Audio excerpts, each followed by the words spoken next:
Minhas amigas, meus amigos, um feliz ano novo a todos vocês e sejam muito bem-vindos à primeira edição deste 2026 do nosso Linha de Montagem Autodata. Este novo ano já começa com a sensação de que teremos, no mínimo, um período bastante emocionante para o setor automotivo, com muitos temas estratégicos importantes para discutirmos aqui no nosso programa.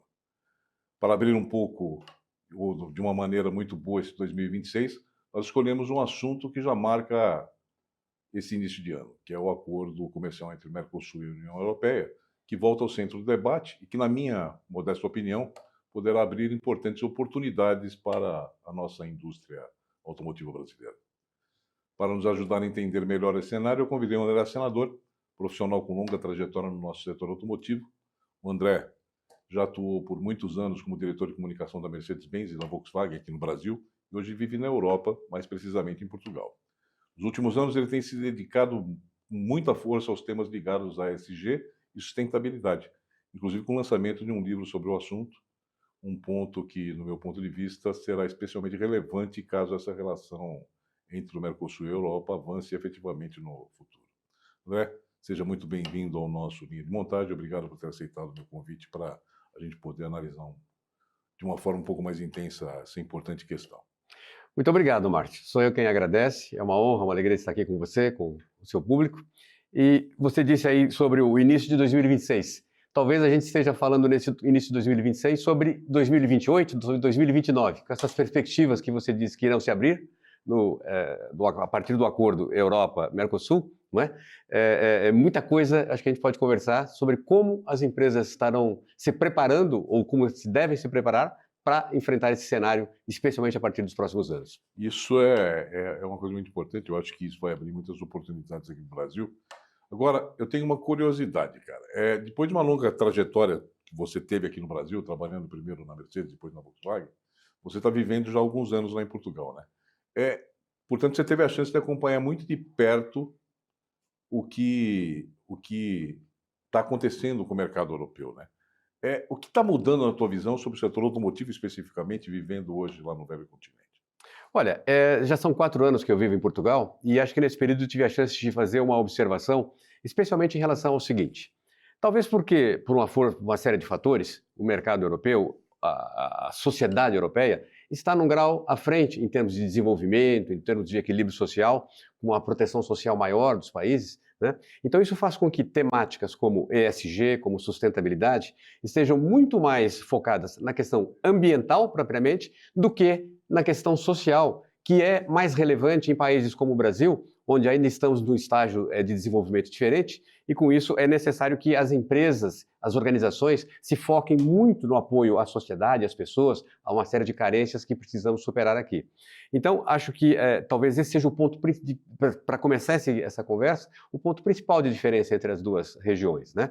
Enquanto lá na Europa a questão ambiental é muito presente, porque além das questões de cuidados com o meio ambiente de uma maneira geral, isso faz parte da economia diária, né? Os carros elétricos já são, na maioria, dos carros de aplicativos, né?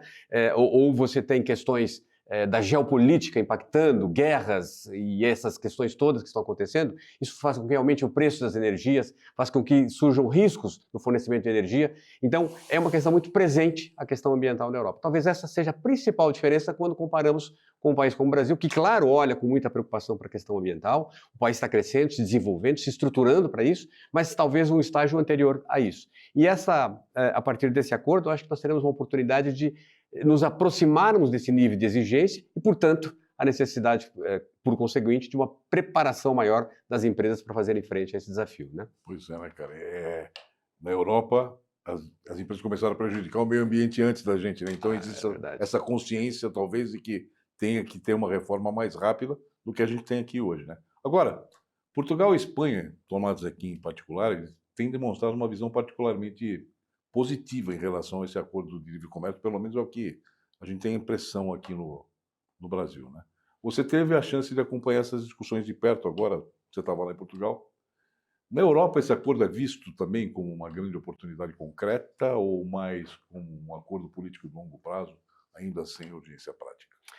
Você traz um ponto bastante interessante, né? Essa questão cultural mais presente da preocupação com o meio ambiente, com a sustentabilidade no mercado europeu, vem de longa data, em grande parte pela culpa das responsabilidades que eles tiveram de, no passado, destruir grande parte dos seus recursos naturais, né?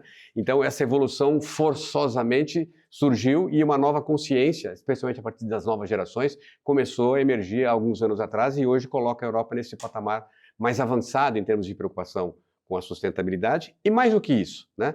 Transformando em regulações, transformando em regras a aplicação de políticas dos pilares ESG. Então, hoje, tão importante, por exemplo, no mercado automotivo, quanto a questão da segurança de um automóvel, é a questão da preocupação ambiental, de quanto ele pode ser ambientalmente correto, até porque, com essa consciência que surgiu, também se percebeu que o automóvel é potencialmente poluidor, é potencialmente causador de problemas na mobilidade, em especial nas grandes cidades. Então, isso força e leva as empresas a buscarem soluções, seja através de veículos elétricos ou outras soluções mais sustentáveis, assim como também em relação às questões da mobilidade, é uma grande transformação que nós estamos vivendo, né?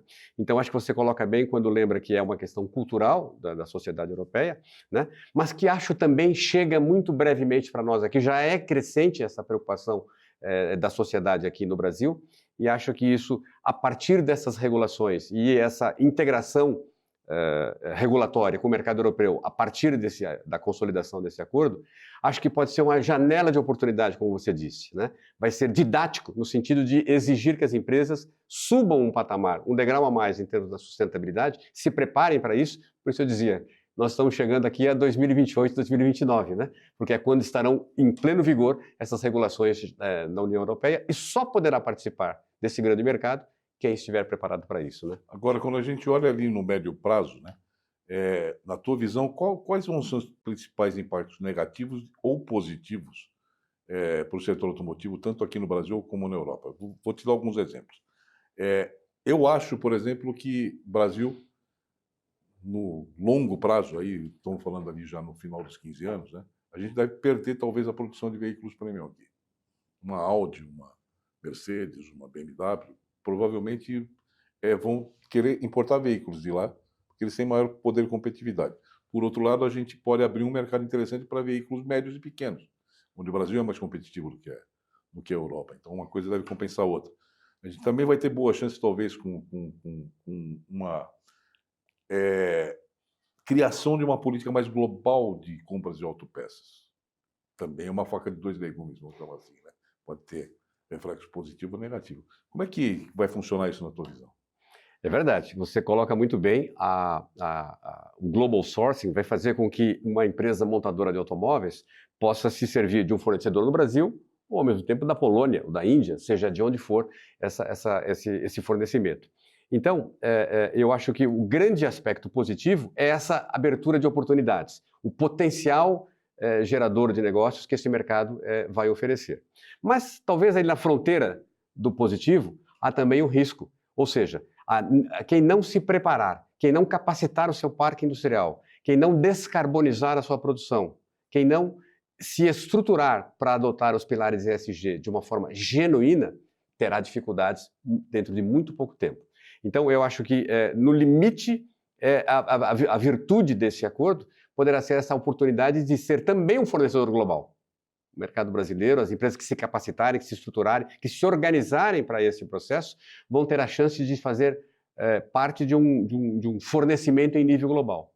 Por outro lado, se não estiver preparado, se não houver rastreabilidade do produto, se não houver aplicação de um processo genuíno de sustentabilidade, de descarbonização, as regras de um mercado comum europeu vão barrar a entrada dessas empresas e aí as consequências poderão ser negativas. Ou seja, já existe aqui no Brasil, pelo menos, uma percepção de que o setor, principalmente de autopeças, pode ser um dos mais beneficiados com esse acordo. Então, você concorda com esse raciocínio? Concordo totalmente, em particular para as empresas que se preparam, que se organizam. Nós temos bons exemplos no Brasil de empresas que estão se capacitando do ponto de vista tecnológico, mas também é uma chamada de atenção para aquelas que, porventura, não estejam totalmente equipadas, preparadas para isso.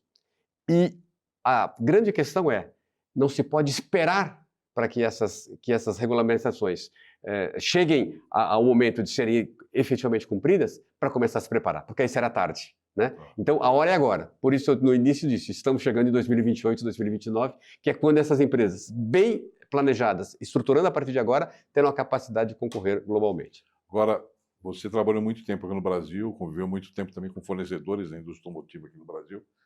Ainda falando de autopeças, né, você acredita que as empresas brasileiras... Qual é o nível de preparação que essas empresas já estão hoje para poder competir em um ambiente de compras, vamos chamar, cada vez mais integrado aí? Eu acho que o mercado brasileiro, pelo seu tamanho, pelo seu potencial, sempre atraiu grandes empresas, empresas modernas, empresas com desenvolvimentos tecnológicos, e isso é uma realidade hoje. Nós temos empresas bastante estruturadas, especialmente aquelas que têm organizações internacionais e fazem intercâmbio com suas matrizes, com suas outras operações, né?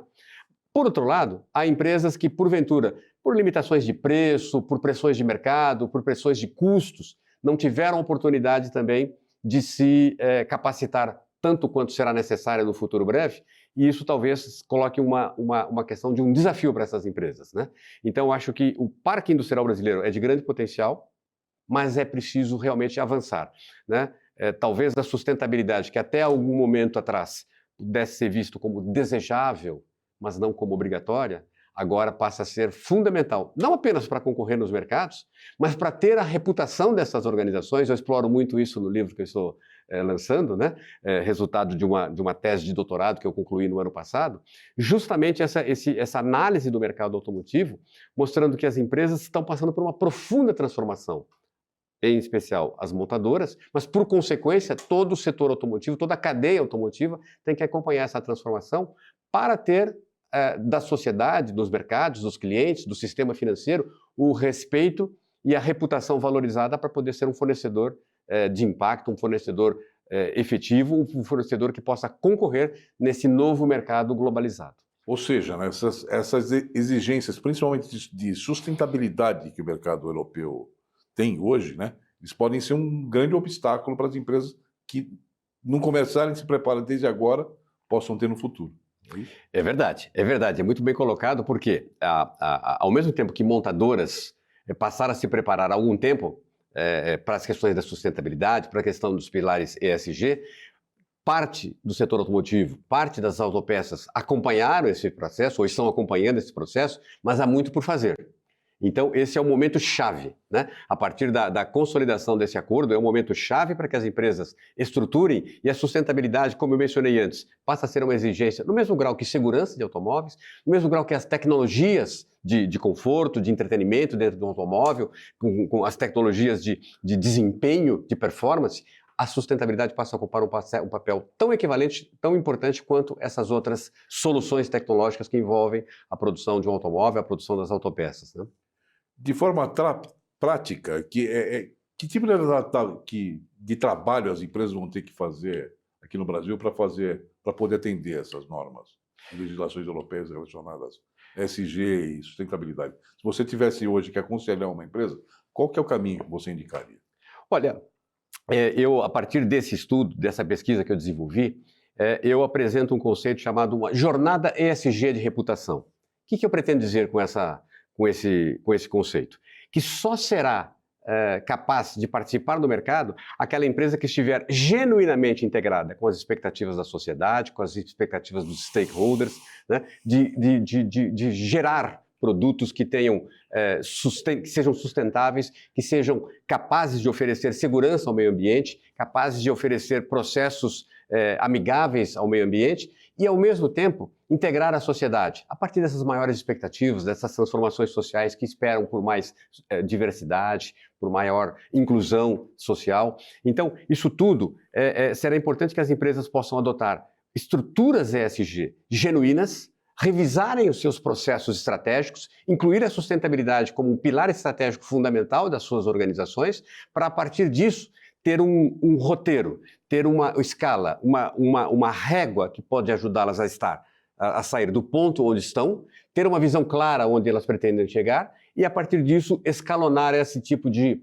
processo com a reorganização, principalmente de suas fábricas, né? Tentar identificar uma matriz de materialidade, onde ela vai perceber quais são os impactos que ela causa ou recebe dos stakeholders com os quais ela se relaciona, e a partir disso ter um mapa estratégico, um planejamento estratégico para estar pronta em 2, em 3, em 5 anos, ao atingir um patamar maior, ser capacitado de fornecer e participar desse mercado globalizado que nós estamos aqui prevendo para os próximos anos, né? E a partir disso ter uma estrutura ESG, uma estrutura de sustentabilidade bastante efetiva para fazer frente a esses desafios. Agora, imagina que isso é um trabalho que tem que começar agora, né? Não esperar a regulamentação, né? Porque se você for esperar a regulamentação, você vai estar fora do mercado. Pode ser tarde, pode ser tarde. É verdade, é um trabalho que passa primeiro pela conscientização das lideranças empresariais, a conscientização das equipes, e a partir disso, eu acredito que a empresa tem que se reorganizar internamente.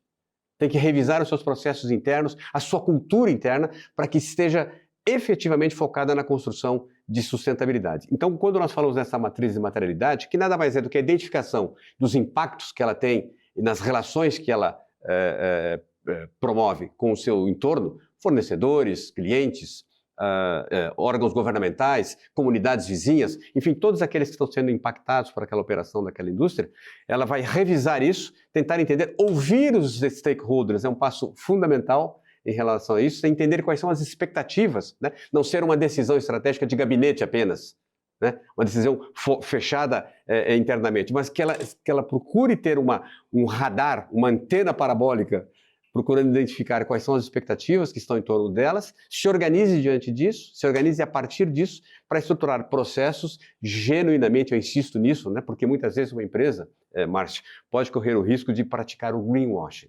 Ou seja, no afã, na pressa de querer se mostrar como sustentável, pode correr o risco de apresentar bandeiras e levantar bandeiras que não estão efetivamente estruturadas em sua organização. Então esse é o maior risco, né? Então é melhor realmente, como você disse, começar a preparar, fazer essa leitura, esse mapeamento interno, né? E a partir daí estruturar aquele gap que possa haver em um ou noutra tipo de atividade que ela desenvolva e a fortalecer as suas práticas para aí então passar a comunicar isso de uma forma genuína, né?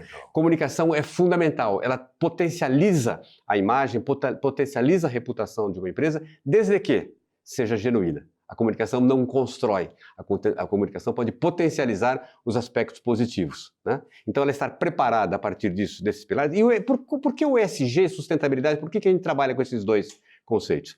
Talvez o ESG tenha ocupado um espaço tão importante no ambiente corporativo, por quê? Exatamente porque ele trabalha de uma forma como o mercado corporativo tanto gosta, que é através de metas, de estruturas, de elementos, de dimensões que podem ser avaliadas, medidas, ou pode-se estabelecer metas a serem cumpridas em determinado período de tempo. E isso, então, enquanto a sustentabilidade talvez tenha um perfil mais conceitual na sua forma de se apresentar, o ESG justamente traduz a sustentabilidade em ações práticas que essa empresa, de acordo com suas estratégias, de acordo com seus objetivos e suas operações, pode organizar. Na Europa é muito comum as empresas trabalharem com as ODS, os Objetivos do Desenvolvimento Sustentável criados pela ONU, que balizam justamente a questão da sustentabilidade. Então, são 17 ODS que por trás dessas grandes metas, dessas grandes visões, existe uma série de planejamentos de ações para serem tomadas, e a empresa pode identificar dentre esses, quais aqueles que ela realmente quer focar, quais aqueles que realmente impactam o seu negócio e, a partir disso, construir as soluções que ela precisa para estar mais integrada a esse novo ambiente social. Ou seja, é um longo trabalho, mas que vai ter que ser feito porque a empresa que não fizer corre o risco de ficar fora do mercado, não só lá na Europa, mas aqui no Brasil também, dentro de um plano de compras globais que deve surgir a partir desse acordo do Mercosul. É verdade. Da mesma forma que nós falamos que o mercado brasileiro, que a empresa brasileira poderá competir com o polonês, no exemplo que nós demos aqui, mas o polonês também poderá competir com o brasileiro, se ele também estiver mais preparado e com as mesmas oportunidades. Então, as oportunidades estão aí, é questão de agarrá-las, se conscientizar de quais são as efetivas métricas, as efetivas estratégias, as efetivas ações que precisam ser tomadas e seguidas e ter um plano rigoroso a partir de agora, como você disse, para que dentro de 1, 2, 3 anos, conforme o perfil de cada organização, conforme o porte de cada organização, ela esteja pronta e preparada para competir nesse mercado global e transformar isso numa oportunidade e não num risco. Bom, você veio aqui para o Brasil principalmente para apresentar um novo livro que trata justamente de muitos desses temas que a gente está falando aqui, né? A nossa produção, inclusive, está projetando agora a capa do livro que você está lançando, né? Conta um pouco para a gente sobre essa tua nova obra. Você sabe que quando eu fui para Portugal, eu já estava fazendo um doutorado, já havia iniciado um doutorado em comunicação, mas com foco no desenvolvimento sustentável. E eu justamente usei da minha experiência no setor automotivo, de mais de 20 anos trabalhando em grandes organizações do setor automotivo, para que eu fizesse essa pesquisa integrando aspectos do mundo acadêmico com os aspectos corporativos, os aspectos do ambiente profissional da melhor forma possível. Então, eu transformei esse doutorado num grande estudo de caso sobre o setor automotivo.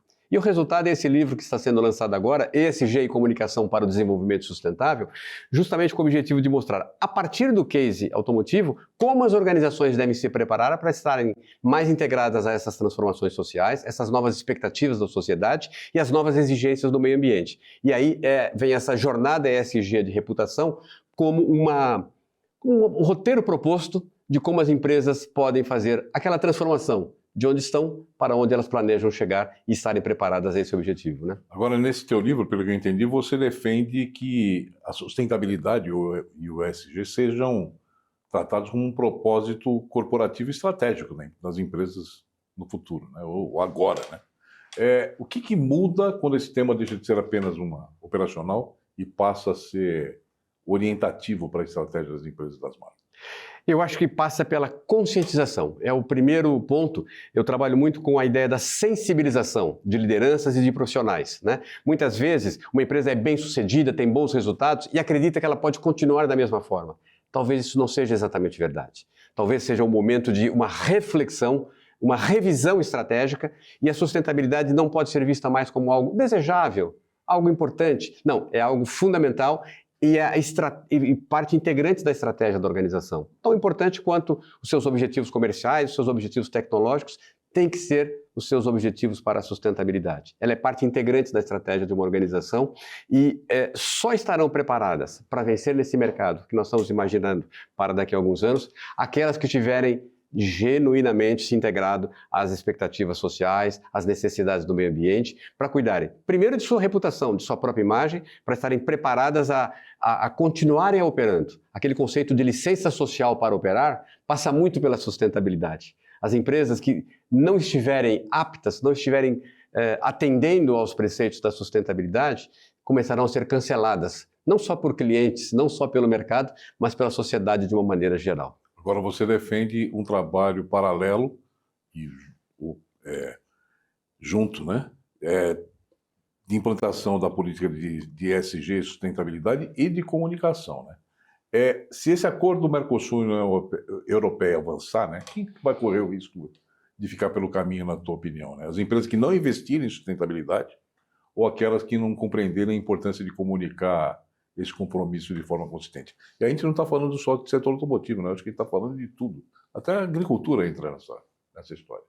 Você tem toda a razão, Márcio. Eu acho que a comunicação, eu tenho uma experiência de mais de 30 anos em comunicação, ela é fundamental, ela é parte estratégica da atuação de uma organização, mas ela não cria nada. Ela vai potencializar as boas práticas, as boas ações.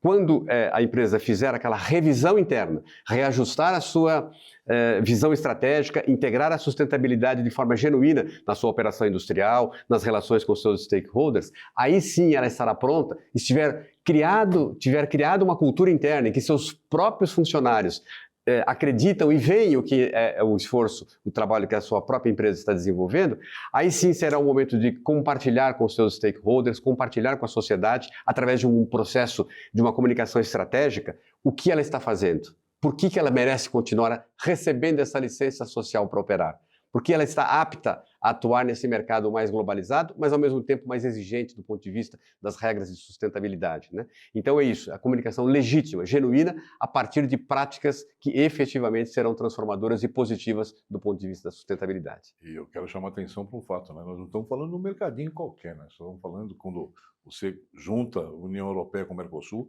nós estamos falando de um mega mercado com 700 milhões de consumidores, ou seja, coisa para gente grande, né? Talvez um dos maiores mercados do mundo, né? Então o potencial é gigante, é enorme, e a hora é agora para que as empresas partam para essa preparação, para essa reorganização e revisem aquilo que porventura não esteja pronto, aquilo que porventura não esteja atendendo esses preceitos que logo serão não apenas desejáveis, mas serão regulações, né?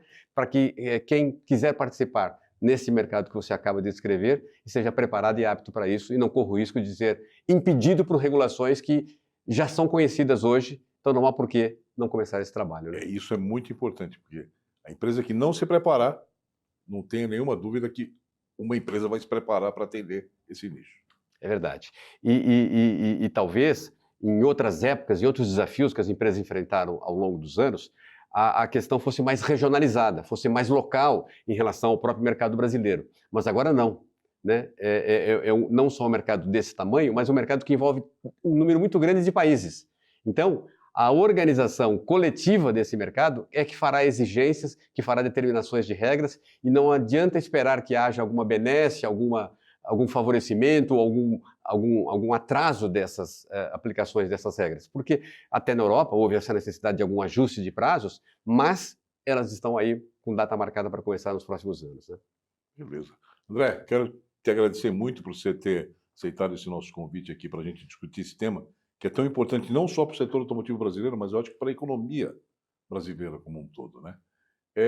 Para a gente fechar, conta para a gente como é que as pessoas podem acessar esse teu livro. Né? Muito obrigado, Márcio. Sou eu quem agradece pela oportunidade de ter estado aqui, tentar dar uma contribuição ao teu público. O livro está disponível na Amazon, a sua versão online ou versão física, né? E nas redes de livrarias mais importantes ele também vai estar disponível a partir dos próximos dias. Vai ser um sucesso com toda certeza. Muito obrigado. Muito obrigado por ter estado conosco. Para vocês que assistiram essa entrevista até aqui, meu muito obrigado por estarem novamente conosco nesse novo ano. Né? Se você gostou, não esqueça de deixar aqui o seu like e de se inscrever para poder acessar os próximos programas que faremos. Um bom começo de ano para todos e vamos em frente, porque literalmente atrás vem uma Europa inteira atrás da gente.